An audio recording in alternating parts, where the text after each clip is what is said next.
नियोजित हातकंगले इचलकरंजी रेल्वे मार्गाला गती मिळावी या मागणीसाठी सोमवारी 23 फेब्रुवारी इचलकरंजीत रेल्वे कृती समितीच्या वतीने प्रांत कार्यालयासमोर धरणे आंदोलन करण्यात येणार आहे।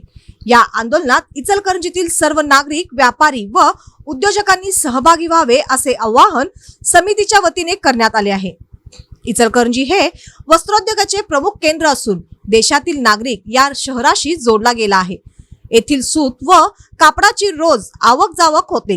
ही गरज ओळखून इचलकरंजी रेल्वे कृती समितीने सन 2012 पासून इचलकरंजीत रेल्वे यावी यासाठी पुढाकार घेत सातत्याने पाठपुरावा केला आहे।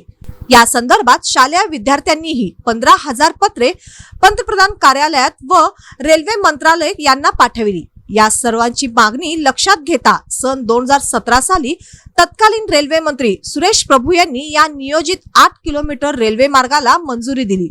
सर्वेक्षण झाले, हा प्रकल्प मंजूर झाला, पण आजपर्यंत हा रेल्वे प्रकल्प निधी अभावी अडकला आहे।